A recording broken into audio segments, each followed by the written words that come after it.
Dalam 2 minggu ini, berita tentang Beato Carlo Acutis sudah ramai di media sosial. Awalnya, pada saat makam kaca Carlo Acutis dibuka untuk umum, tanggal 1 Oktober sampai tanggal 17 Oktober tahun 2020. Salah satu pertanyaan menarik adalah, mengapa Carlo Acutis memberikan satu mukjizat kepada seorang anak di Brazil, sedangkan semasa hidupnya Carlo Acutis tinggal di Italia? Siapa anak itu?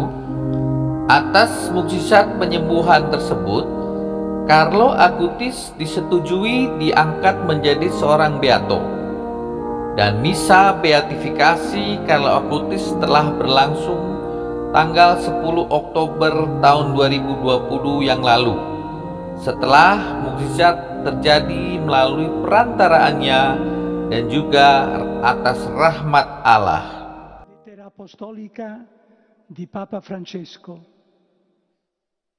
Noi, accogliendo il desiderio del nostro fratello Domenico Sorrentino, arcivescovo vescovo di Assisi, Nocera Umbra, Gualdo Tadino, di molti altri fratelli nell'Episcopato e di molti fedeli, dopo aver avuto il parere della Congregazione delle Cause dei Santi, con la nostra autorità apostolica concediamo che il venerabile servo di Dio, Carlo Acutis, laico, che con l'entusiasmo della giovinezza coltivò l'amicizia con Gesù, mettendo l'Eucaristia e la testimonianza della carità al centro della propria vita, d'ora in poi sia chiamato beato e che sia celebrato ogni anno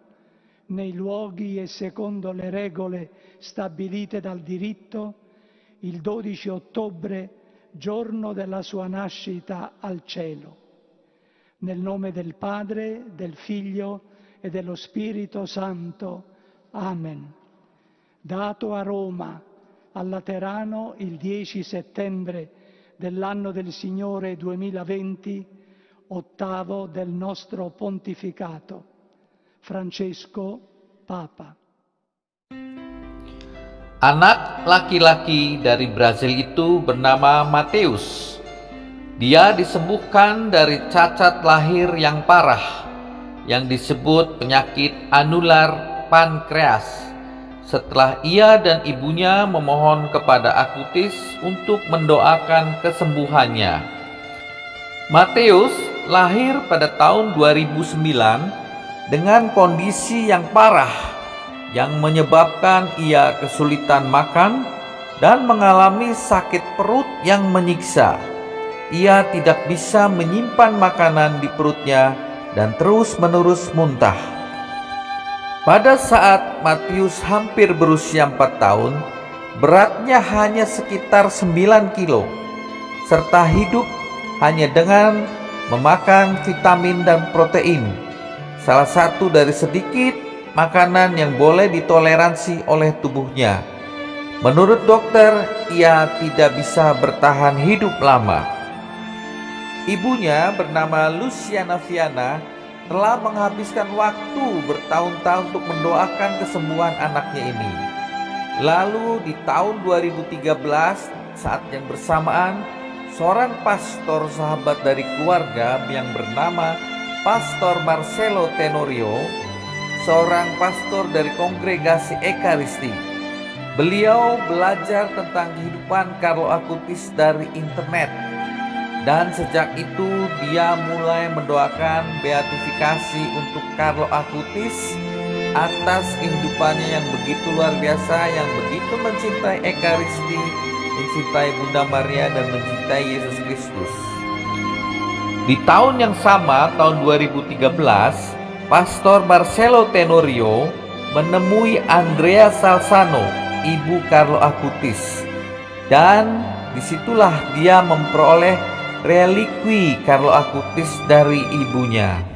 Buongiorno, sono molto emozionata di potervi mandare questo saluto in occasione del vostro congresso eucaristico intitolato L'Eucaristia, la mia autostrada per il cielo. Sejak itu, Pastor Marcelo Tenorio mulai mengundang umat Katolik datang ke misa, melakukan pelayanan doa di parokinya, serta mendorong umat Katolik untuk memohon perantaraan akutis untuk penyembuhan apapun yang mungkin mereka butuhkan. Ibunda Matius mendengar tentang pelayanan doa tersebut. Ia memutuskan untuk memohon kepada Akutis agar dapat menjadi pengantara bagi putranya, bahkan pada hari-hari sebelum pelayanan doa. Ibu Matius melakukan doa novena dengan pengantaraan Carlo Acutis dan menjelaskan kepada putranya bahwa mereka bisa memohon kepada Carlo Acutis untuk mendoakan kesembuhannya. Pastor Nicola Gori, seorang imam yang bertanggung jawab untuk mempromosikan Carlo Acutis menjadi orang kudus, mengatakan bahwa pada tanggal 12 Oktober 2013 atau 7 tahun setelah kematian Carlo Acutis, seorang bocah yang terkena kelainan bentuk bawaan anular pankreas, ketika pada gilirannya menyentuh gambar Carlo Acutis, anak itu mengungkapkan keinginan satu-satunya seperti sebuah doa. Aku berharap aku bisa berhenti muntah-muntah begitu banyak. Lalu penyembuhan segera dimulai, sampai-sampai fisiologi organ yang dibicarakan tersebut berubah. Dalam perjalanan pulang dari misa tersebut, Matius memberitahu ibunya bahwa ia sudah sembuh. Di rumah ia meminta makanan, kentang goreng, nasi, kacang-kacangan, dan stik, makanan favorit saudara-saudaranya. Ia menghabiskan semua yang ada di piringnya. Ia tidak muntah-muntah lagi. Ia makan dengan normal keesokan harinya, dan seterusnya. Ibunya membawa Matius ke dokter, dan dokter pun bingung dengan kesembuhan Matius tersebut. Ibunda Matius mengatakan kepada media di Brasil bahwa ia melihat dalam mukjizat tersebut kesempatan untuk mewartakan Injil. Ia mengatakan, sebelumnya saya bahkan tidak menggunakan gadget saya karena saya tidak menyukai teknologi. Carlo Acutis mengubah cara berpikir saya.